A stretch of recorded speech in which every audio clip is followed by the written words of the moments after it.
আরে সাগর, কি হয়েছে তোমার? তুমি মন খারাপ হয়ে বসে আছো কেন? কি বলবো কাকা? কি হয়েছে তোমার? হ্যাঁ, কি হয়েছে তোমার? মন খারাপ কেন তোমার? হ্যাঁ রে পোলা, কাকা আপনি তো জানেনই আমার পরিস্থিতি। কি হয়েছে ভাঙ্গা বলো। কাজ কামের খুব কাজ কাম নাই। আমি এখন অনেকদিন যাবত বেকার। তো আপনি তো জানেন যে আপনার একটা নাতি আছে। হ্যাঁ, কি সমস্যা বলো?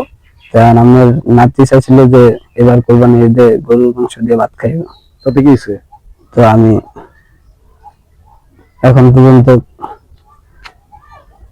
গরুর মাংস দিয়ে ভাত খাওয়াইতে পারিনি। আর আমার আশেপাশে যারা কোরবানি দিছে তারাও কেউ মাংস দেয় নাই, আর আমিও শরমে কেউ যাইও নাই মাংসের লেগে, কেউ আমার মাংস দিয়ে যায় নাই। আরে বাচ্চা, তুই এই কথা লুকায় রাখছো, তুই আমার কাছে বলতি চল আমাদের বাড়িতে চল, তোরে মাংস দিয়ে কি মনে, বা আমার ভাই বেড়া তো না খেয়ে থাকবে, এটা কি হয় নাকি?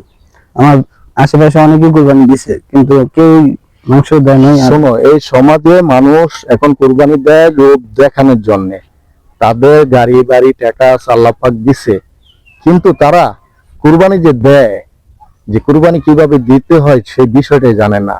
আগে কুরবানি দিছে দেখছি আমরা ছোটকালে, কুরবানি দিলে 3টা বাঘ করছে, একটা বাঘ আত্মীয় স্বজনকে দিছে এবং পাড়া প্রতিবেশী দিছে, গরিব দুঃখীকে দিছে, এইভাবে দিচ্ছে। এখন তো কুরবানি করে আর মাংস আসলে কি করে তারাই ভালো জানে। যাক, আল্লাহ যা করে ভালো জানি করে, তুমি এ নিয়ে টেনশন হবে না, যা কেউ নাই তার আছে আল্লাহ, আমি আছি, চলো ইনশাল্লাহ তোমার আমি দিয়ে দেবো।